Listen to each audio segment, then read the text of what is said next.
Good evening. If you are joining us by YouTube, we have about 8 minutes before we get started. We start at 6 o'clock. So just stay with us. If you would hit the little bell so that you can subscribe to our channel and then hit like and share. Thumbs up to like and then share. Share it on your social media um, outlets. Okay, we'll be back. We'll be getting started in just a few minutes.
We're going to be starting in 4 minutes. Thank you for joining us via YouTube. We're just waiting as our community is coming in, and welcome. This is Triumph School of Integral Studies, which is a ministry of Triumph, the Church of the New Age, here at 950 Bergen Street in Newark. And this is our book study group. We're starting a new book this evening, so we're excited. So just stay with us and subscribe to our channel if you have not already. Hit the thumbs up and just share this link with someone in your network. Let them know that we're on. And don't go nowhere. This is going to be a really awesome study this evening. So just welcome.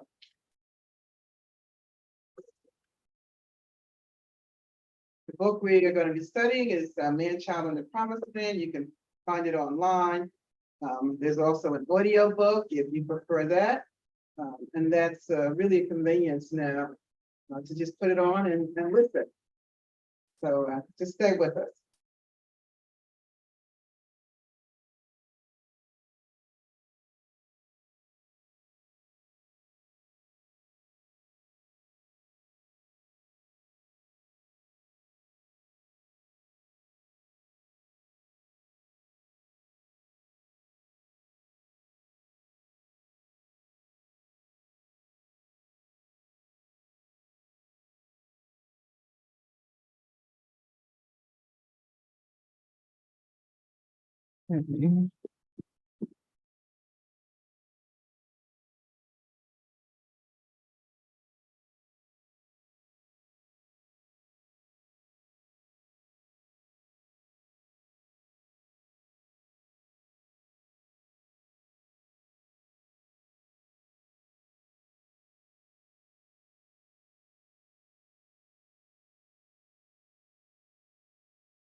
So good evening, welcome. It is 6 p.m. here on the East Coast, Newark, New Jersey. I'm Reverend Lady Mother Sandra Addison Brito, and this is our community book study group. We're starting a new book this evening, and we want to just welcome all of you that are joining us via social media through our YouTube channel.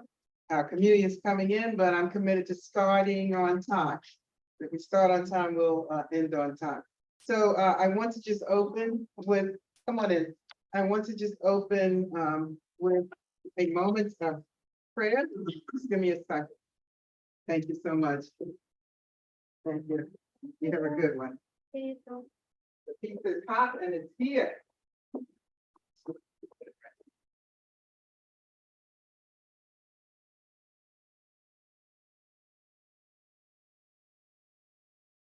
Okay, we're going to open with just a moment of just a quiet meditation as we prepare to just enter into this new world.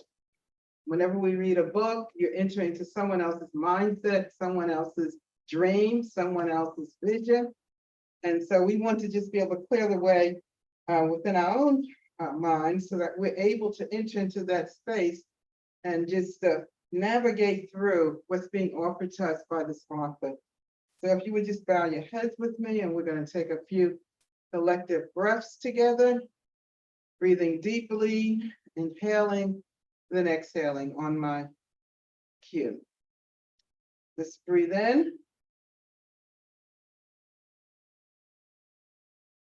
Release. Let's breathe in. And release. Inhale. And release.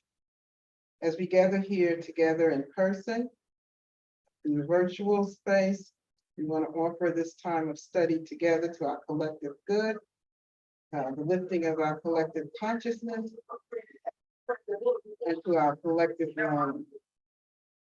It is our intention that this time together will be both inspirational, it will be instructional, and it will also challenge each of us to hold a mirror to our own lives and to see where we are in the scheme of things and how we can be to the fullest of who we are.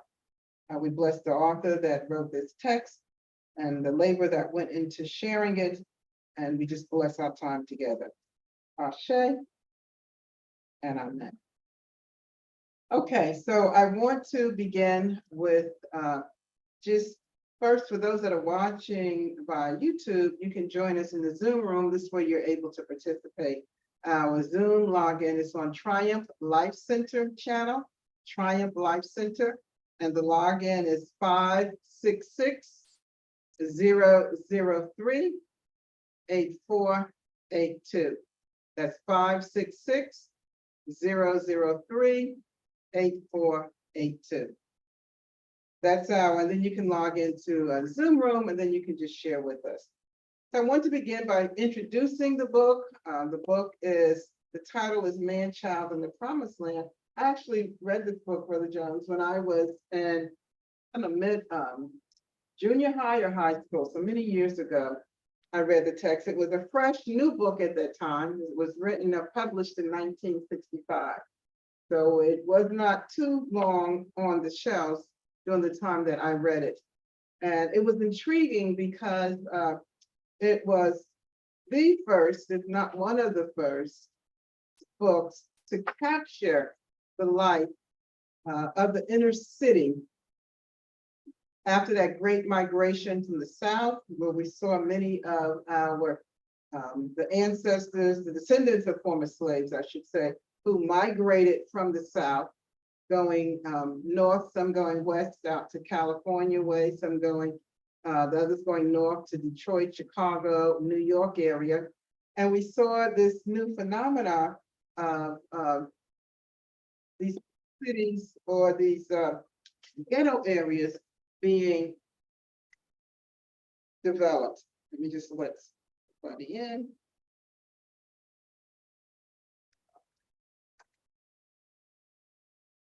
Welcome, welcome.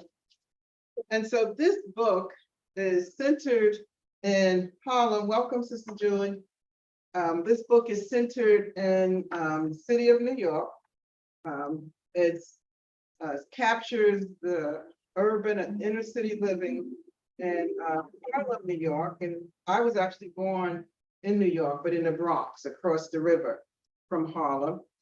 And so I'm a little bit familiar with the city. Give me 1 second. Julie, how are you this evening? Welcome. I just want to adjust this here.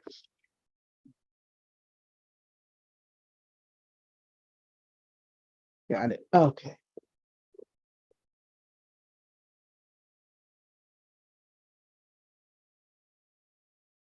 And so the story is centered around actually the life of the author, Claude Brown, kind of loosely, fictionalized in some ways, but it really captures from his perspective, his view growing up in Harlem, the challenges faced in this inner city for his parents and those families that migrated from the South.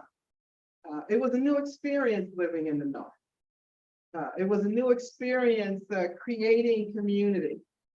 It was also at that intersection when we saw the Vietnam War After the Korean War, then we saw the Vietnam War begin to take place, and we saw the influx of heroin and other drugs into urban areas.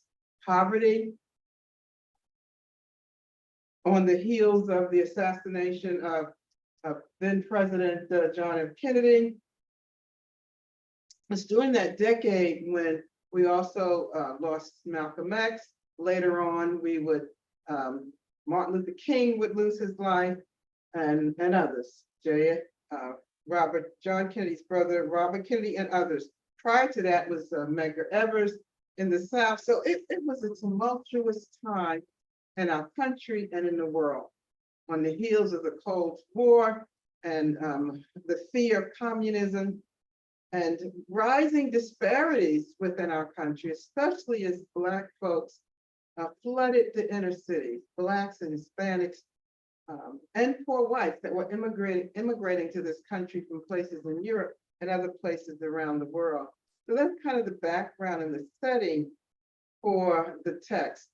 I want to just share a little bit about some of the characters that we're going to encounter in the book. So we'll have a background for who they are, but let's just talk about first some of the themes, and then I'll share some info on the characters. So one of the themes of the book is the persistence of racism in urban ghettos.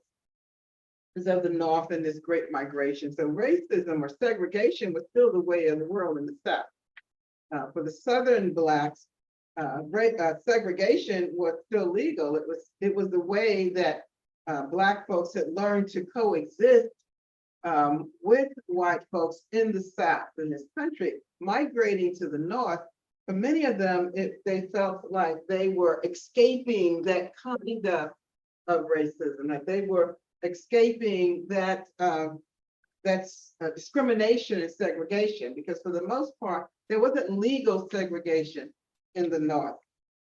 But to their surprise, many of them were confronted with a kind of racism that was much more insidious than what they had experienced in the South.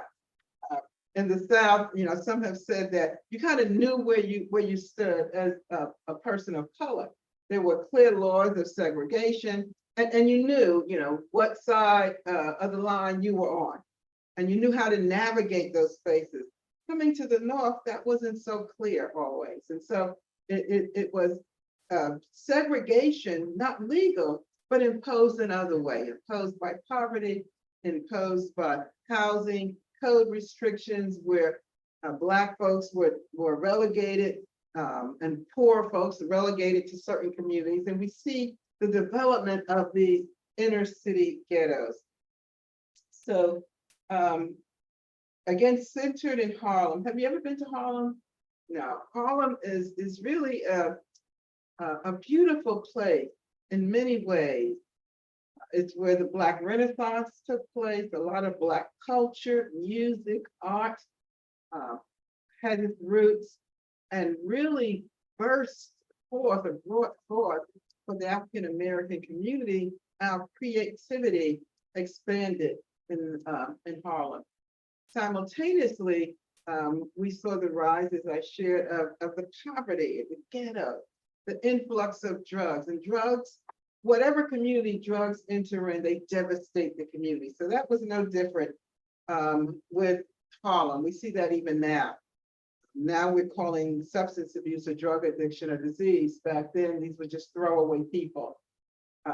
And for many of those in the 60s in our communities that were addicted with heroin, a number of them had been vets and came back from the war, having been introduced to drugs, and came back to this country addicted and trying to live with the PTSD from being in the war, to the poverty that they faced here, not having the kinds of resources and services that non-Blacks had that had served in the war. It was a very difficult time. So we also saw the development of gangs, gang culture during that time.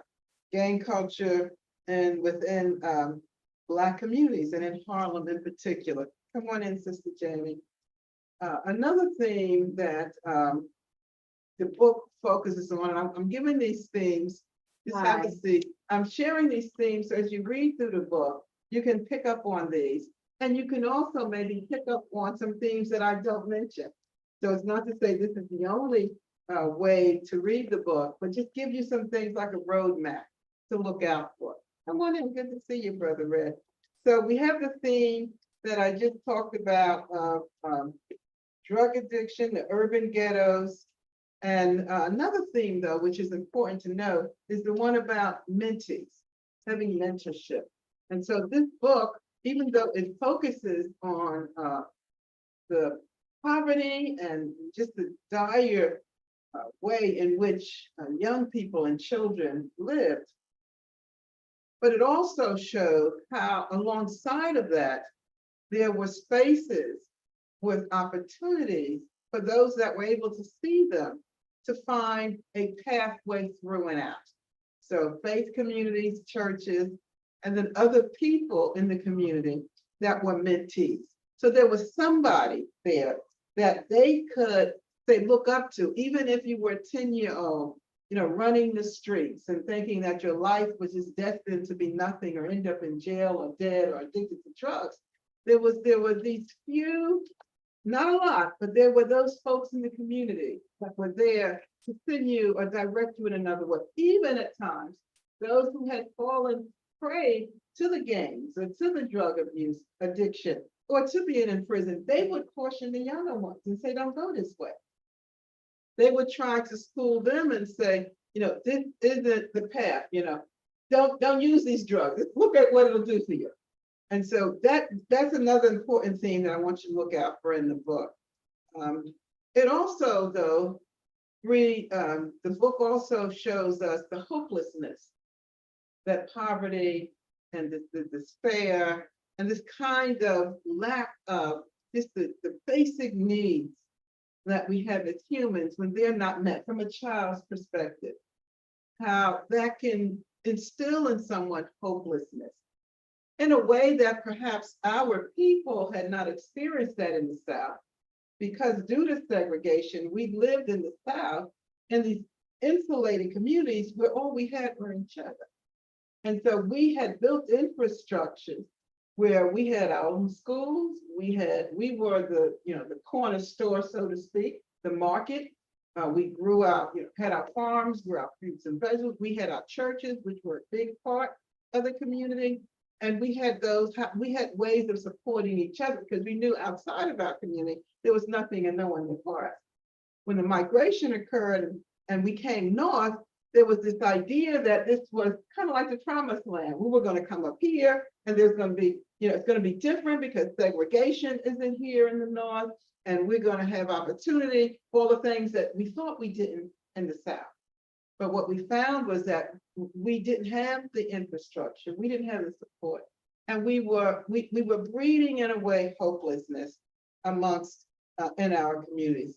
So that's kind of the intro to the book. And I just wanted to just lay kind of a foundation for the backdrop of the text. Sister Julie is on, and you'll just say a shout out. Hi, Sister Julie. Hi. You're muted, but they're waving. I don't know if you can see them. You're muted, Jewel.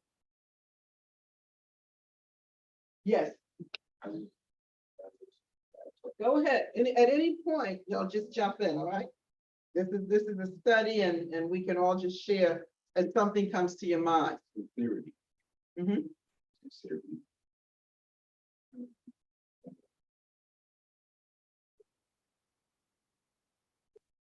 I was a question. I'm gonna just ask you if you just from Joe's opinion. I just want to add stillness, friendliness. This like the question.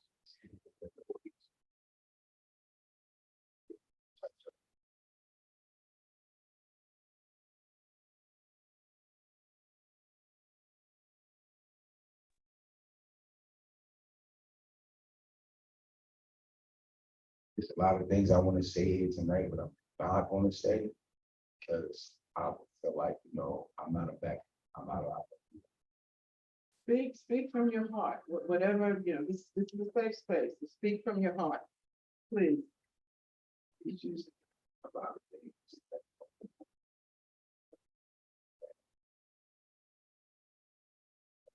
As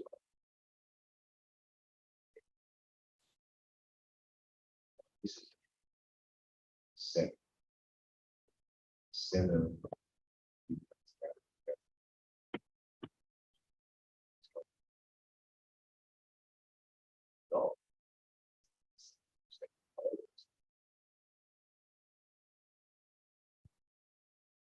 It's not a snatch and grab situation.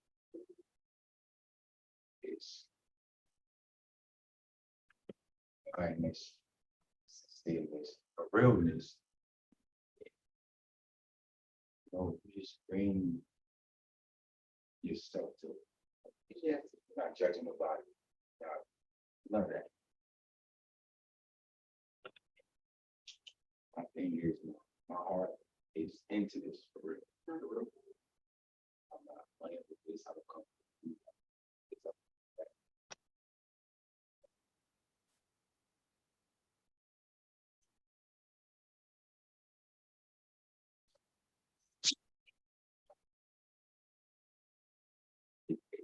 Sit right. I feel like sometimes I can't see them. It look like right.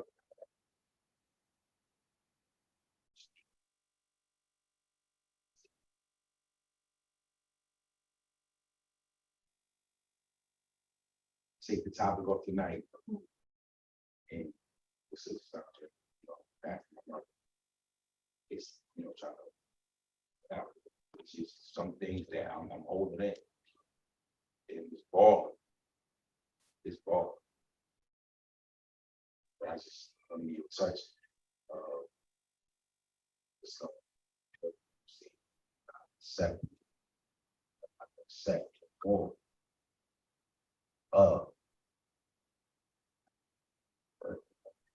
I'm passing on, man. I think first, just thank you. Thank you for sharing, because learning and studying, anytime we're together, if you recall, our prayer every Sunday begins with clear the way. Clear the way in us.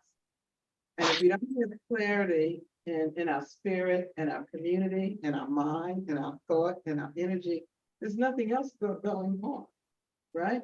And so I'm always about allowing the spirit to move, because whatever we do, we have to clear the way. And so it's important that we hear each other, we hear each other's heart, that we share with each other, and that we may not always be able to come to an agreement, but we can come to the place and say, I heard you, and let me ponder on that. I feel you. I'm not sure I fully understand, but thank you for sharing. And I feel what you're saying, and I think I understand what you're saying. And I think it's important what you brought up, that who we are here and the project, this is like a little miracle here on Bourbon Street. The project of what we're trying to do. You said something that's so key. You talked about the why you're here. We all have to have a why. How we do and what we do is one thing, but the why is what keeps us together. Do we have a why that we share in common? Are we serious about this, what we're doing? Is this just something or someplace to come and you said snatch and grab? Is that someone's why? Or is this why about being committed in some way? Now, let me just say though, that we hold space for those whose consciousness has not yet risen to the place of understanding the why. Because sometimes people aren't there yet. All they see in Jesus in scripture, there was a time when he was teaching the folks, and all the folks wanted was, we're hungry, we want to eat. The message went totally over their head. And Jesus was like, well, y'all come for the fish and the bread, and it's not really the what you're going to live on is the spiritual word, and not just the natural fish and bread.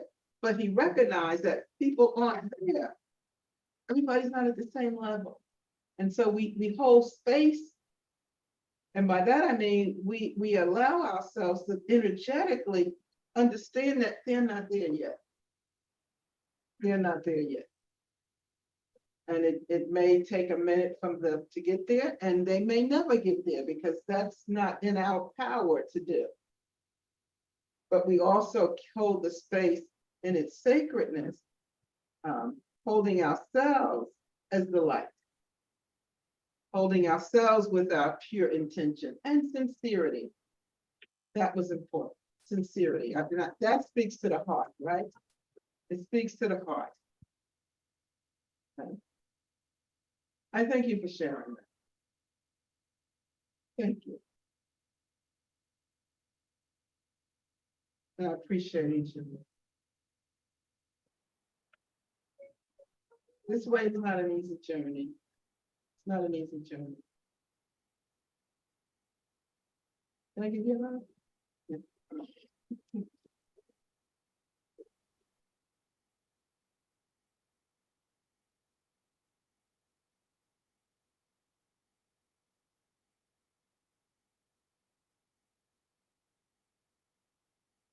Good. Good. All good. Jamie, you want to get some pizza and have some chicken? Okay. Drinks are here. Hot. The pizza's hot. Brother Jones, let's take a moment. Let's just take a moment, get something to eat, come back to the table. Julie, we're gonna take a 2-minute break and let everybody get something to eat. And we just thank you. Okay. All right. We're gonna 2 minutes and we'll be back. I was reading something like Mhm. it's a class. That was put in 2016. And there was an academy where people tell people mathematics,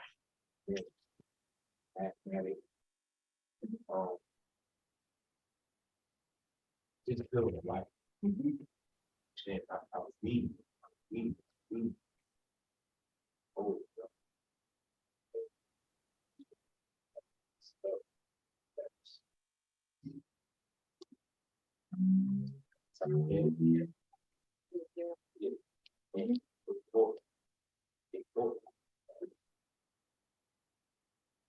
games.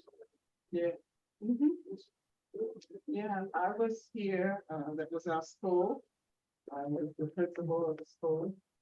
But when we're sincere, sometimes we get knocked down. Sometimes I say sometimes we lose the battle, but it doesn't mean we lose the war, Amen. you know? Amen. I could have been had that time because I mean this is a beautiful time too. But We fall down and we get up. Yeah, thank you, Julie. sometimes I think go back. Well, that's what we're hoping to do. That's the plan. We start the Trump Academy. But when you've been kind of knocked down, you get back up, you have to take slow steps. You learn from the mistakes before. You use that wisdom to then, this time when we build, have a solid plan, have a solid foundation. And sometimes we are quick and are so excited, when we build the house on the sand. The scripture talks about that. Build your house on sand, what's gonna happen when the waves and the wind come? It's gonna crumble, right? It's gonna crumble. And sometimes we're so excited, we'll build our house, and it's a good house, but we don't build it on a solid foundation. And whatever wind comes or the waves, it's gonna just take you away. But when you're in it sincerely, when you're in it for the right reason, you learn from those mistakes, pick yourself back up, you regroup, and you start all over. Where's your mic? I want to make sure Julie can hear you. You put it back on the stand, I think.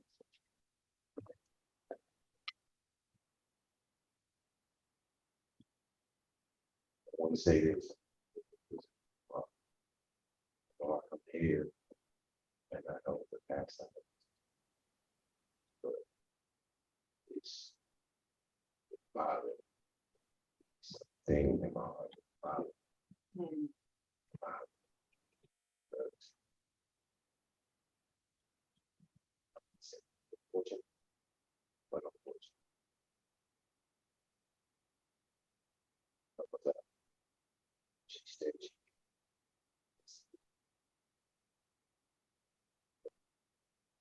and and about to so that's less fortunate. I don't mind. I would- For me, you know, it's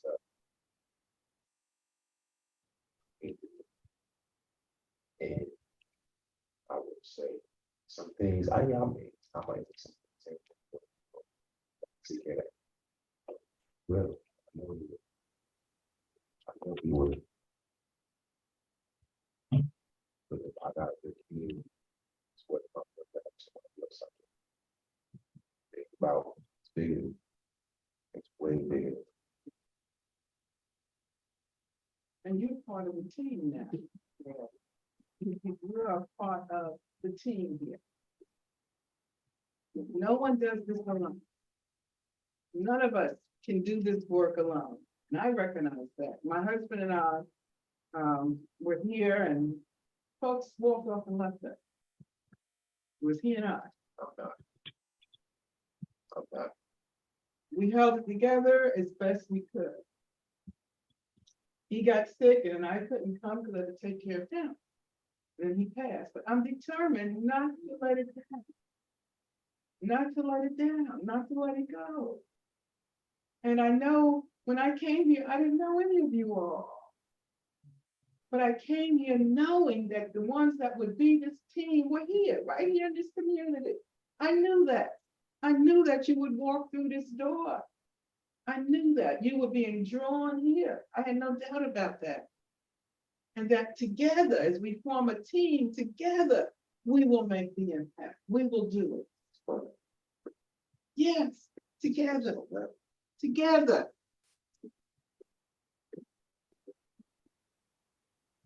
Amen. Forming a team isn't easy. It's like building a family. Sometimes folks think that getting married is, having a wedding, getting married, and that's the work. No, sweetie. The work is bringing two to one. Then when you add children in the mix, growing and creating a family, that's lifelong work. There's sweat, there's tears, there's pain, there's times you don't agree, there's times you're upset, times you want to walk away, but you are committed and you are sincere. And one thing about it is till death do us. Once we commit, we're committed for the long haul. There's no turning back. Because it's bigger, as you said, it's bigger than me. It's bigger than any of us.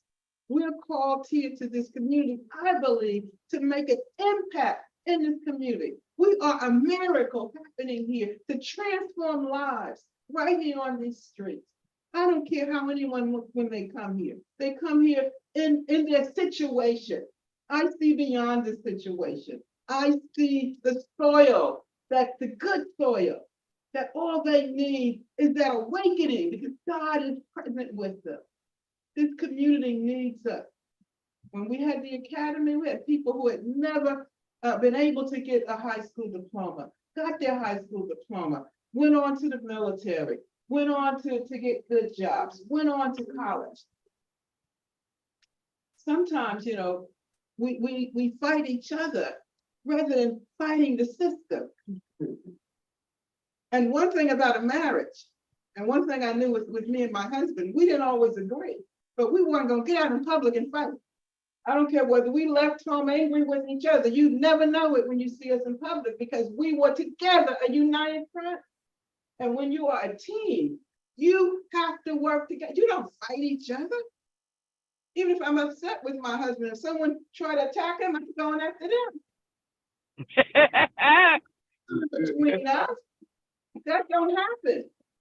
Even my children never heard us argue. Because that was between us.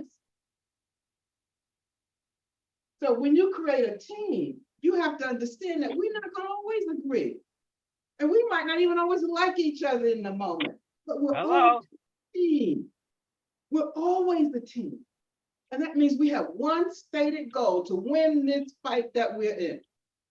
And if you're a little limping today, I'm gonna make up the slack. Yes, They blew my love. that's love.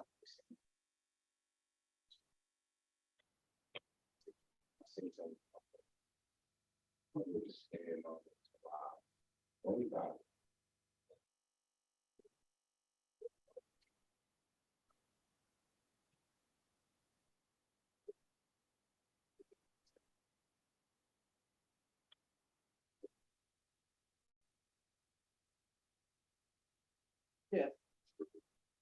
Yes, yes. And that's the reciprocity. Yes. Whatever we have, we give something back. Because if I got a loaf of bread, or if I got one slice of bread and you hungry, I'll cut that slice in half and we'll eat it. I'm not gonna sit there and say, this is just mine, I'm sorry, you starved. Whatever I have, I'm gonna share it to the degree that I can for someone that needs. That's what this center is about. We're about bringing back educational programs to help lift people out of the despair of I can't get a job, or I can't go to college, or I can't get into the military because I don't have a high school diploma. We can do that. We're about having programs for children, for our youth who are getting into trouble as young boys and girls to get a record so that they're strapped all of their life with a chain around their leg because they can't go but so far because the system has recorded them as being this, that, or the other. We're about breaking those chains. We're about often saying, listen, we all make mistakes. That's the story of this book. That's the story. It's about knowing that, yes, we all fall down, as Julie said, all of us. And I'm telling you, except for the grace of God, I could have spent 30 years in prison. Places I've been, things I've done or could have done, I thought about doing. Only the grace of God. So that's why I don't have no judgment on nobody. Because it wasn't just me, someone was praying for me, someone was holding space for me, and even for my children, that I raised them to adulthood. And now they have children of their own that's growing and are grown. I said, thank you, Lord. They could have been caught up in the system. Thank you. Not that I was so good and such a great parent. God's grace. Someone held space for me. In this building, one of the reasons I'm here, because in this building, there were these women that took time with me. Can I get a written chart version with no cheese, no tomatoes? Yeah.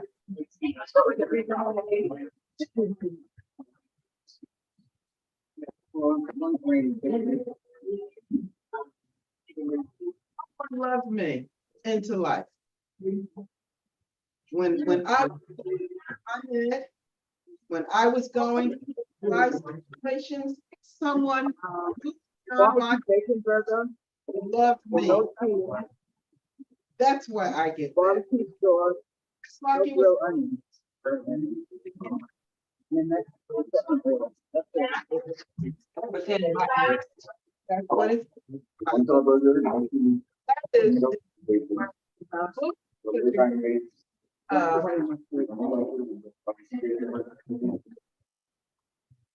Sister Julie. That's all right. She said something that he. But I'm glad, I learned to just let the spirit move and energetically let it go where it go. Let it. Because we have to have a clean heart, a clear mind, if we want to be together. Back to family marriage. I mean, if you're walking around with something against your spouse, it's not gonna work. My husband knew, I'm just gonna say what I gotta say, and I say it, and then that's it. And in a few words. He didn't like to argue, but you hear me out, just hear me out, and that's it. He learned that once she gets it out, it's out. And then we can move on. And so and I used to tell my children that when they were young. I would say, hey, you don't have to like everything I tell you to do, what I tell you to do. And it may really upset you. And if you need to, you can go in your room and scream it out.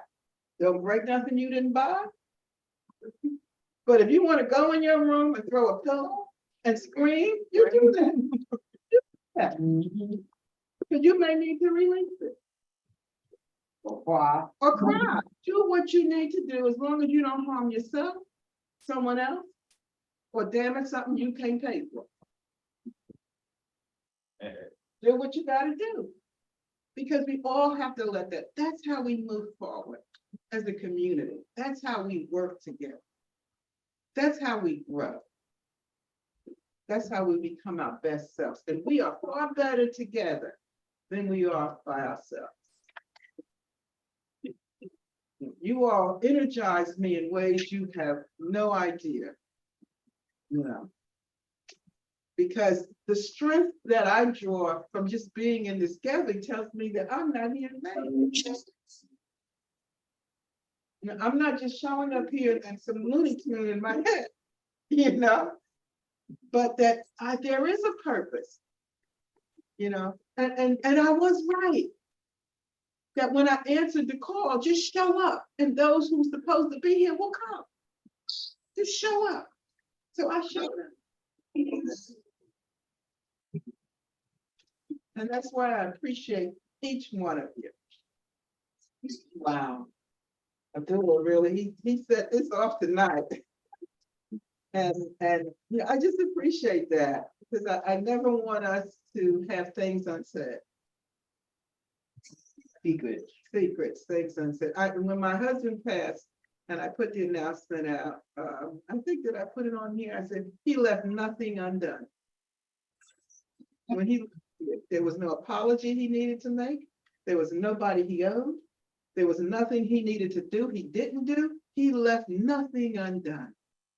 We should live our life like that every day, that we leave nothing undone. You got to say something, say it. Don't mean the person gonna like it, but say what you gotta say. You're feeling something, especially if it's some people you're in relationship with, tell them. Don't walk around with something boiling up in you, inside of you. Let it express it. It will Dress. no good, no good. Let it out. Do what you gotta do, but leave nothing undone. And as we form this community, as we form this team, as we work together as one, that's why I put that on the back of our t-shirts. We are one. We're one. You know. June, you got your dinner?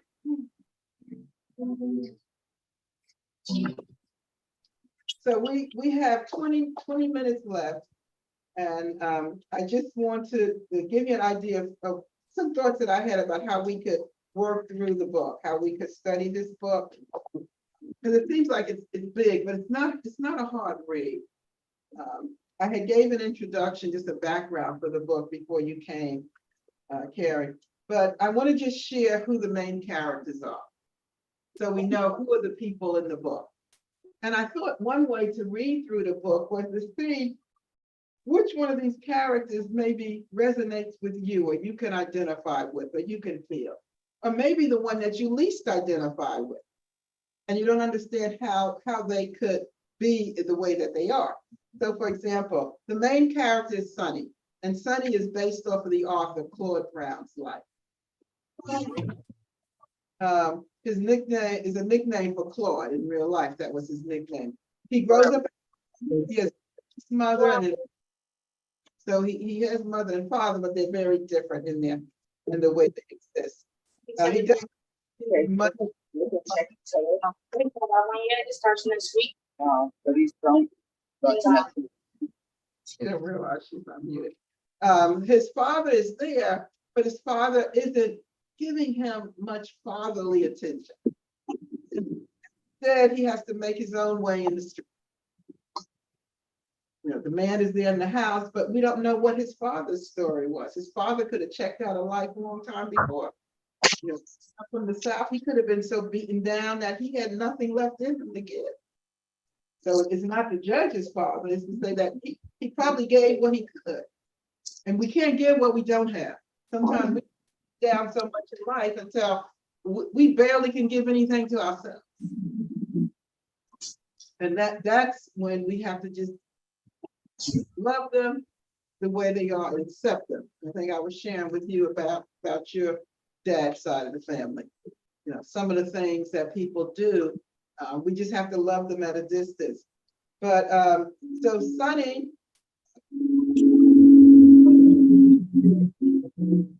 and his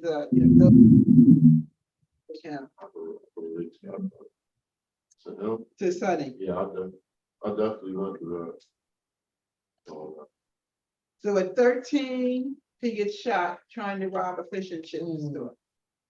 At 13 years old. Except for that part. But he survives it. He survives. So that's a little bit, he does try heroin, but he thankfully he had I talked about having a mentor. He had someone that he looked up to, but that was also a heroin addict who was really pushing him not to use drugs because he knew what it had done to him. And so he was really one that kept saying, listen, I'm gonna beat you up if I see you out here doing it. So in that way, he was trying to love him, to keep him off of that path. So that's Pimp. So Pimp is actually Sonny's younger brother, who Sonny looks up to, and he's very close to. He actually ends up getting drug addicted and is arrested, and his life somewhat goes down the drain. Ernest is the head administrator at the Boys Reform School because Sonny is in and out of reform school. From the time he's an early teen, he's in and out of reform school, was what we called it back then. We called it school for bad boys or girls when I was a kid. They call it reform school and they call it something else now, like juvenile detention. Right. Yeah, a cop sitting outside the gate. So it's a school in theory, but it's more like a prison. Yeah. It's something to try to keep you off the streets, to keep you from harming yourself. That was in Russell. Where was it at? That was in West Palm. And West Palm, yeah, they have those, but people don't realize, sprinkled throughout, at least in New Jersey, throughout the state. And some rural areas that people don't even realize, they passed it, don't even know what it is. Right. And so Ernest is the head administrator at the school. Danny Rogers, another character, is a friend that Sonny starts hanging out with. He has two friends, Butch and Kid, and they were friends since they were like 6 years old and 10 years old. And so they become very close and influence.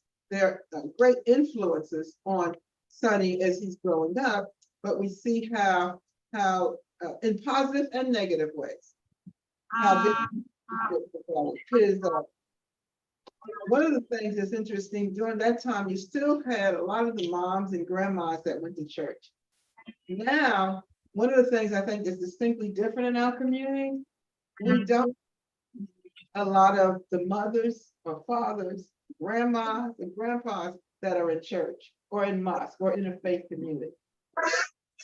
It was because of that person that was deeply spiritual or religious in the family, was somebody that was holding, even when the kids were going crazy, there was somebody that you could look to and know that there was someone who wasn't giving up on them. Doing the best they could to try to make a difference in their life. Right. That's why I was proud of myself when I got that certificate from him. I looked at it, like, this is the second church I got a certificate. I got a certificate from 2 other churches. I used to go to the one on South Orange Avenue.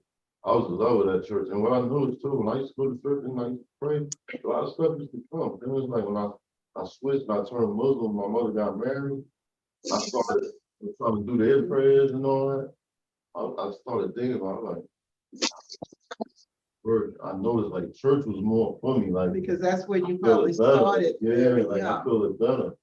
And the prayers was like, my prayers was coming more to me when I was in church. Mhm. When I was doing like the Muslim way and all that, it wasn't coming to me like that. I was like, So wherever Yes, your foundation is, it's hard for some to make that switch, because if you go into church, or if you even go into mosque from the time you're born as a little child, that is not just something that's in your head. It's something that gets in your spirit. And it's hard to break from that, because it becomes a part of who you are and a part of your way of being in the world. And I always say, whatever your faith, whatever your tradition, be true to that. Most religions believe in love, treating each other with respect and kindness and loyalty, being in the right relationship with the God of that tradition. And if we just did that, whatever the tradition, if we just did that, the idea is that that religious system helps us to become the best version of ourselves that we can. All right, so who else? There's Billy Dobbs, who's a former drug dealer who Sonny tries to convince to stop dealing drugs. And then there's Carol, who is Sonny's older sister by 2 years, and his other sister, Margie.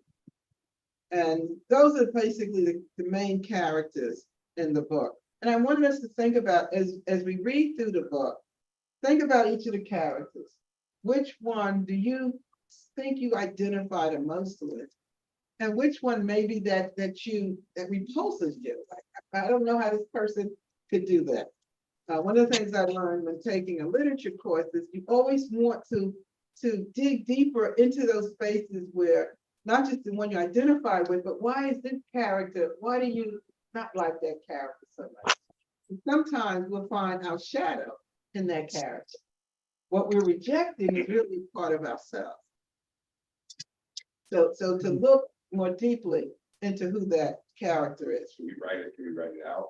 Yeah, you can speak it out or write it out. But I think good, and I had brought some paper for tonight, but if y'all like, I'll get us some little like notebooks or journals where we can keep for next week, where you can just write out your notes on the book during the week. Because I think if you really question it, you're reading the story, and this is Claude Brown's story, but each of us can find ourselves in this story. That's the real key. It's not to find Claude Brown's story or Sonny's story, but how do you find yourself? Where do you locate yourself in this story? Your shadow, that's the part of you that you want to resist, that you bury, that you don't want to acknowledge. Where do you find yourself in this? Where do you find your relationships? Does it remind you of, your family? Does it remind you of, when you were a child? Does it remind you of when you were in school? What triggers you from the story? Those are the things we want to bring up. We'll talk about what happened specifically with him, but more important is, what does it bring up for me, for you, for each of us? How does it trigger something in our lives? So as we had 10 minutes to close, I wanted to just start off by reading the first few lines. And I don't know if we want to share and go around, just the first two or three pages. Do you want to start, Red? If we can just read maybe like a couple of lines here, and then we'll pass it around to Brother Jones, and then don't forget your mic, page 1, after the previous. Yeah, you see where it says right? Don't forget your mic, because I don't know if Julie can hear you good.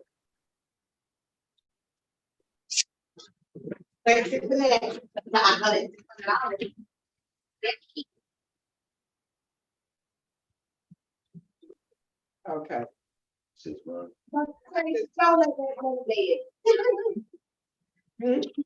Yeah, read what it says. Oh, 6 months. Let's go out. Let's go out of here. Church. I can't hear church boys calling. This is telling me not to go. into the fish. It's just junk. I heard, but I didn't understand. The only thing I knew was that I was going to die. I ran. But it's trying to take my life, all 13 years of it. I climbed up on the wall of yelling. I'm shot. I'm shot. Feel the blood running down my leg. Watch it. The fish chick joint pushed me off, but I was still conscious. Is my order ready? Get out of here, kid. I ain't got no time to play. The woman was screaming, mumbling something about the Lord, saying somebody been shot the poor kid. Mama ran to the joint up and down, screaming like a crazy woman. I began to think about dying. The worst part of dying was thinking about the things and the people that I never see again. As I say there, trying to imagine what being deaf was like. Police who had been trying to control gave up and been over me. He asked who had shot me before I could answer. He was asking me if I could hear him. I told him that I didn't know who had shot me. And when the police tell Mama to stop jumping up and down, every time Mama came down on the floor, and the bullet stars in my stomach felt like a hot bowl. The police had come in and was struggling to keep the crowd outside. I could see Turk in the front of the crowd before the cops came. He asked me if I was going to tell them that he was with me. I never answered. I looked at him and wondered if he saw shot me. Give me the question. Then he asked the question. Okay, we can pick up, you point out them where you stop, so you can pick up. You got it? Okay. And his question began to ring in my head. Sonny, you're gonna tell, I was with you. I was bleeding on a dirty floor in a fish and chips point. And John. Just one. Turk was standing there in the doorway, hoping that I would die before I could tell the cops that I was with him. I was with me. That he was with me. Not once did Turk ask me how I felt. Hell, yeah, I thought, I'm gonna tell them. It seems like hours had passed before the ambulance finally arrived. Mama wanted to go to the hospital with me, but the ambulance attendant said she was too excited on the way to Harlem Hospital. The cop who was riding with us asked Dad what he had to say. His answer was typical. I told him about hanging out with those badass boys. The cop was a little surprised. This must be a rookie, I thought. The next day, Mama was at my bedside, telling me that she had prayed and the Lord had told her that I was going to live. Mama said that many of my friends wanted to donate some blood for me, but the hospital would not accept it from narcotics users. Hold back. I was looking at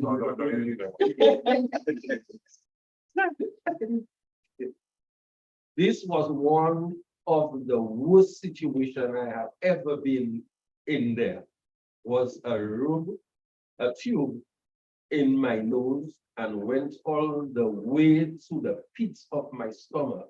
I was being fed intravenously, and there was a drain in my side everybody came to visit me, mainly one of curiosity. The girls were all anxious to know where I had gotten shot. They had heard all kinds of tales about where the bullet struck. The Boulder one wouldn't even bother to ask. They just snatched the cover of me and looked for themselves. In a few days, the word got around that I was in one piece. On my fourth day in the hospital, I was awakened by a male nurse at about 3 a.m. when he said hello in a very ladyish voice. You get it? Ladyish. You can visualize it. Oh, boy.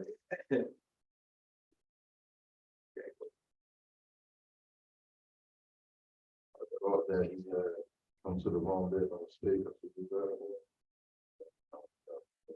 Cause you said about 3 a.m. when he said hello in a very ladies voice, I thought that he had come to the wrong bed on mistake. That's where you gotta continue that. Huh? When you finish that, you said very ladies voice. I Yeah. thought you lost where you start off at. You lost where you had to start off at? Okay, yeah. Did my mistake. I thought that my mistake.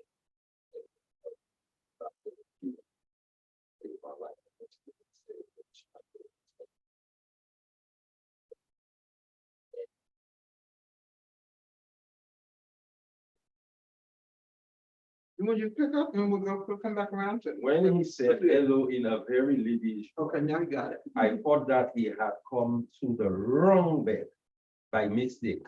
After identifying himself, he told me that he had helped Dr. Freeman save my life. The next thing he said, which I didn't understand, had something to do with the hours he had put in working that day. He went on mumbling something about how he tired he was, and ended up asking me to rub his back.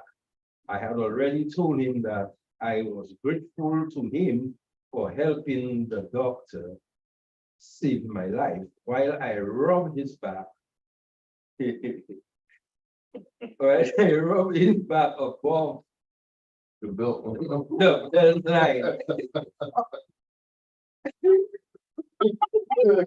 The book is very interesting.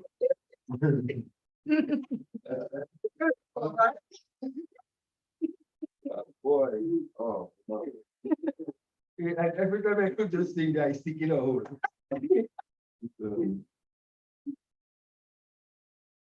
Kept pushing my hand down and saying, Lord, like you are really great. I have already told him that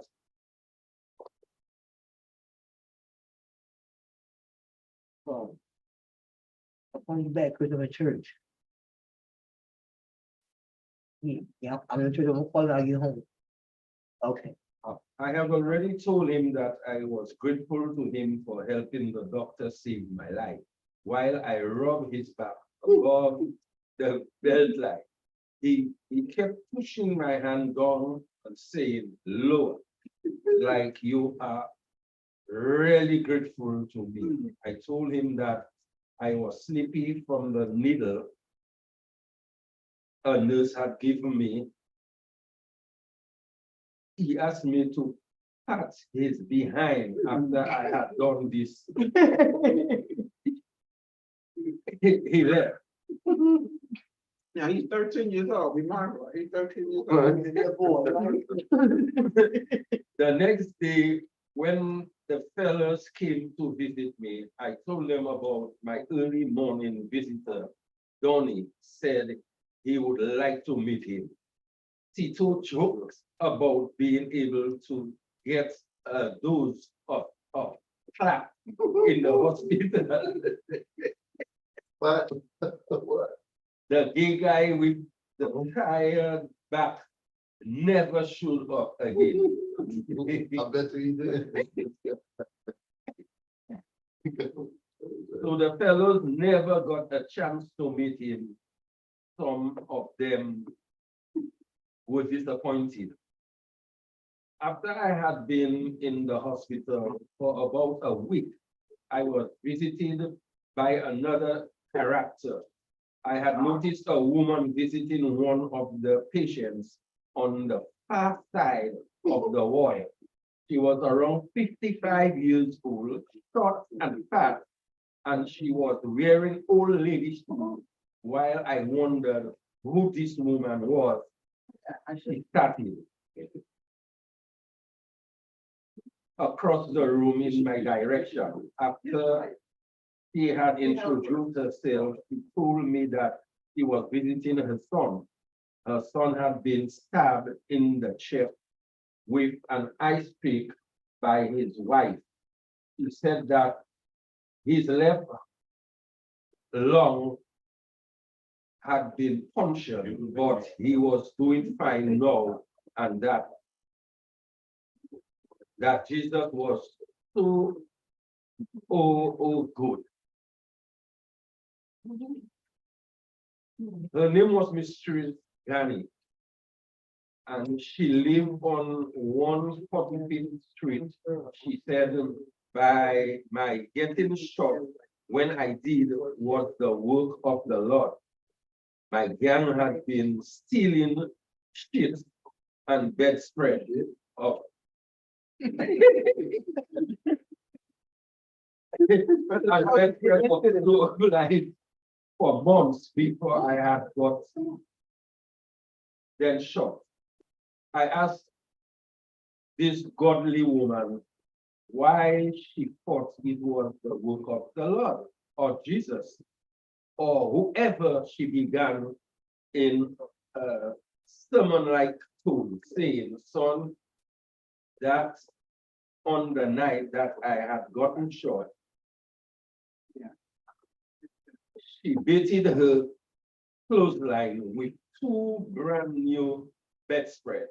Turned out all the lines in the apartment and sat at the kitchen window waiting for us to show. Okay, so we're gonna, Carrie, you gonna pick up? Let Where, me go down some. go on, come on, okay. She waited with a double-barrel shotgun. The godly woman said that most of our victims thought that we were winners, or hope Go. friends, and that most of them had vowed to kill us. At the end of the sermon, the godly woman said, thank the Lord, I didn't shoot nobody's child. When the godly woman had finally departed, I thought, thank the Lord for asking her away from my bed. Wow. So we're just going to read that next section to the top of this paragraph, and then we're gonna stop for the night. Okay? Yeah. Later on that night, I was feeling a lot of pain Take as much as you want. and couldn't get no. Later on that night, I was feeling a lot of pain and couldn't get to sleep. Mhm. The nurse who had heard me moaning and groaning came over and gave me a shot of morphine. Less than 20 minutes later, I was deep into the nightmare. I was back in a fish and chip joint, lying on the floor, dying. Only now I was more pain than before, and there were dozens of mamas around me jumping, screaming. I could feel myself dying and was rising full of blood. The higher the blood rose, the more I died. I dreamt about the boy who rocked a big scoop I had thrown off that roof on 149th Street.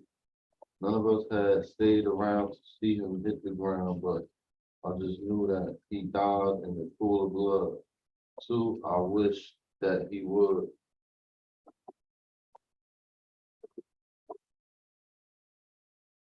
stop screaming, and I wish that mama would stop screaming. I wish they would let me die quiet. As the screams began to die out, mamas and the boys, I began to think about the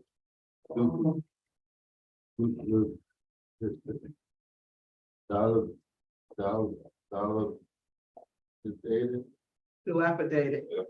dilapidated old tenement building that I lived in. One that still had the word that. I don't want to say that word. Listen, take listen. Let's see, Uh-huh. and F you on the wall where I had scribbled in years ago. The one where the super, Mr. Lawson, my little brother, writing some more. Dad said he was going to kill him for writing on that wall.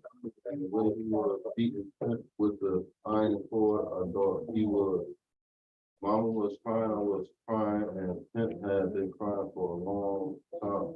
Mama said that he was too young to be beaten like that. He ran out of the house and came back with a copy to stop Dad from beating Pimp.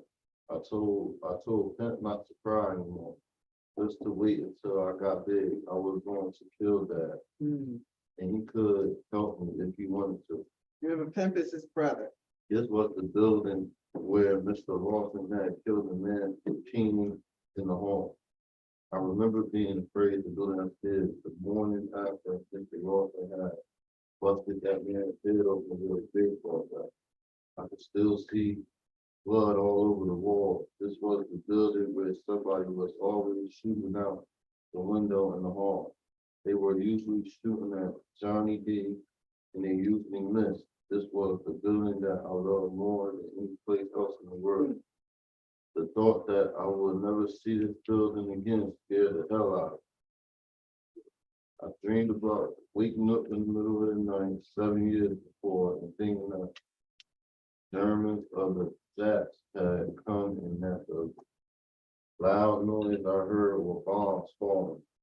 Running into Mama's room, I squeezed in between her and Dad at the front window, thinking that we were watching an air raid. I asked Dad what sirens were and why the street lights were on.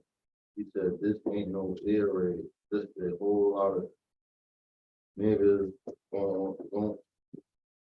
going fool and get the hell back in bed." I went back to bed, but I couldn't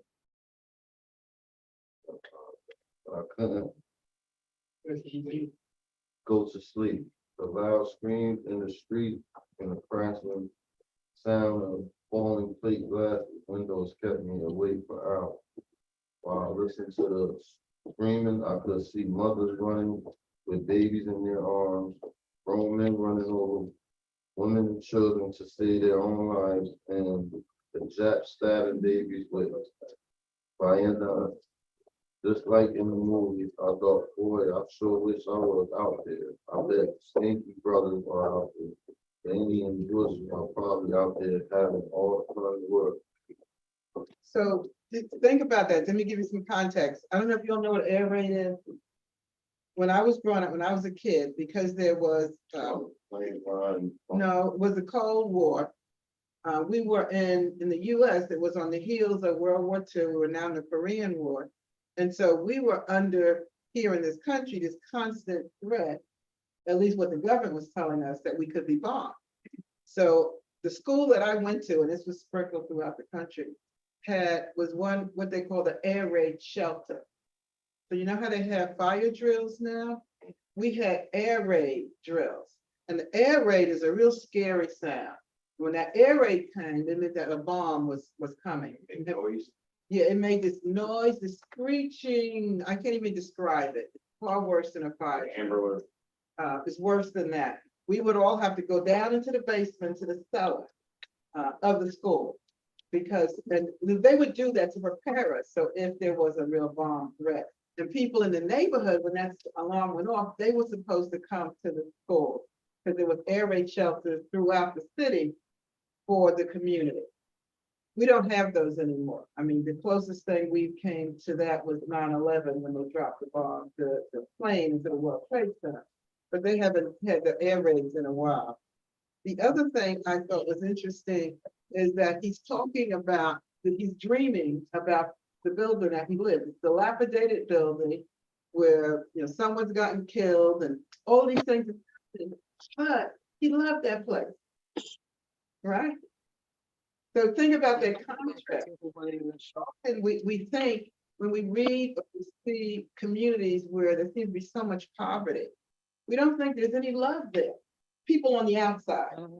And when people don't understand that even in the midst of that craziness, especially for children, there is a space of love. As crazy as that building was, and all the things that happened there. Okay. And he found a way to Go to love 10. that home. So that's another interesting thing. I wanted to know. Give you an opportunity to read a little bit, and then we'll stop.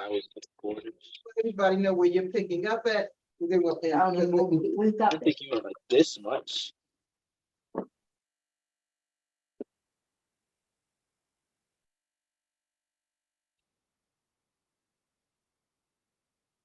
Yeah, some pants too. Back, Nice. where's your book? That's it. I took the burger. Yeah, in the bag with her.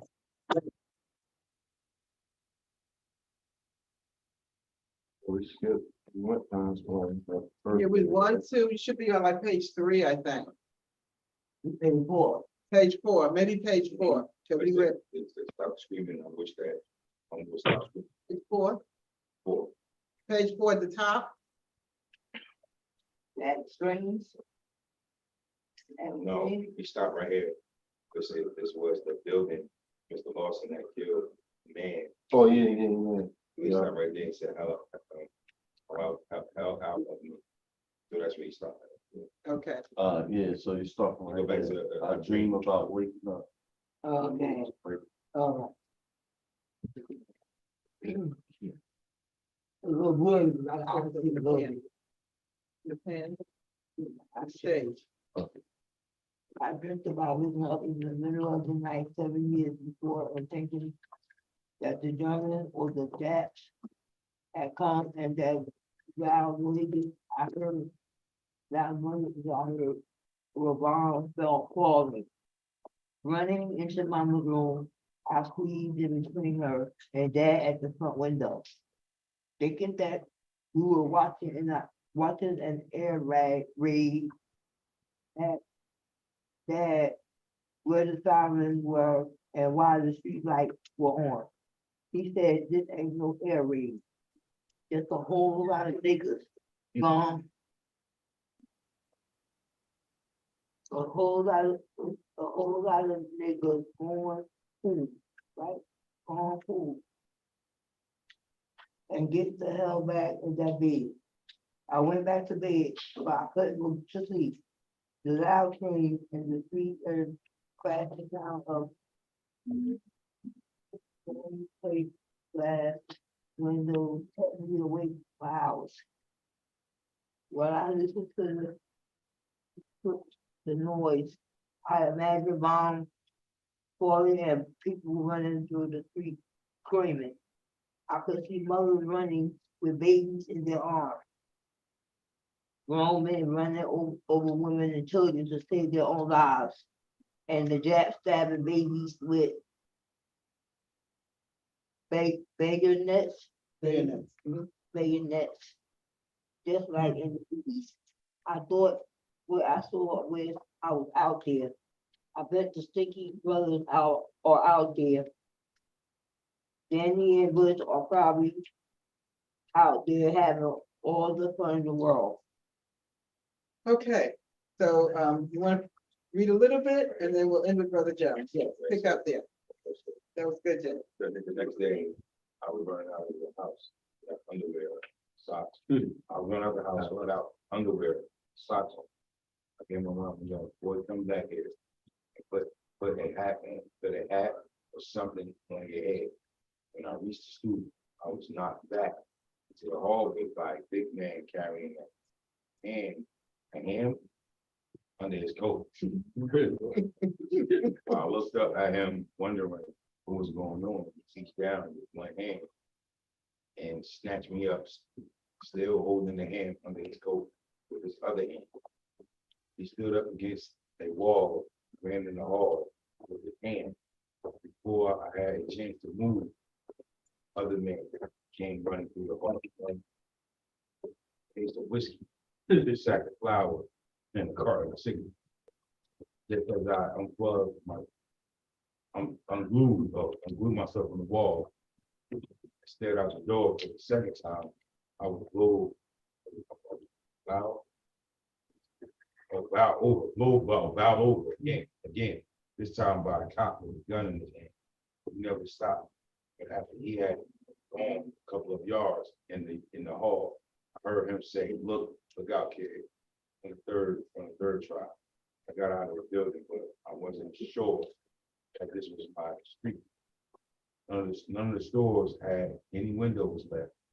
Glass was everywhere. Seeing that all the cops in the world was bad. What he's describing is the riot. City. Right, Julie, he's describing what, from a child's view, what that was like. People were stealing food, they were breaking up. No riot.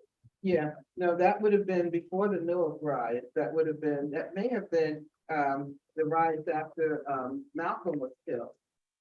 Because Harlem erupted when Malcolm was killed.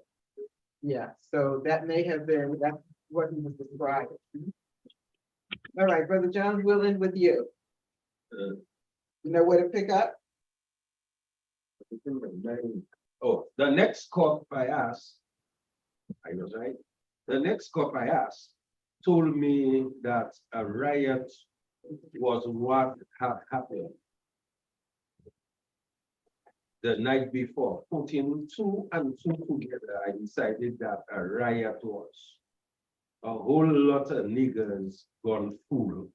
I went around the corner to Butch house. After I convinced him that I was alone, he opened the door. He said that Kid and Danny were in the kitchen. I was Kid sitting in the car with his hands stuck way down in a gallon jar of pickle. Pig ears. Danny was cooking some bacon at the stove. And Butch was busy hiding stuff. It looked as though these guys had stolen a whole grocery store. While I joined they took turns yelling me, telling me about the riot. Danny and Kid hadn't gone home the night before. They were out following the crowd and looting. My only regret was that I had missed the excitement. I said,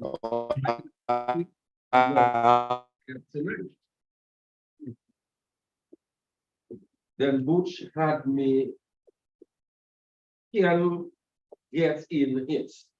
Soon Danny said that there were too many cops around to have a riot now. Butch said that they had eaten up all the bread and that he was going to steal some more. I asked if I could come again along with him. And he said that I could if I promised to do nothing but watch. I promised, but we both knew that I was lying. When we got to the street, Butch said he wanted to go across the street and look at the pawn shop. I tagged along, like many of the stores were where the riots had been. The pawn shop had been set afire. The firemen had turned. I have one right here, Jamie. I have one right here. Thank you. Had turned down a side wall, getting in the fire Right here. So Bush Han and I just walked in where the wall used to be. Everything I picked up was broken or burned or both. My feet kept sinking into the wet earth that had been burned and burnt. The whole place smelled of smoke and was as dirty as a Harlem gutter on a rainy day. The cop out front yelled to us to get out of there. He only had to say it once.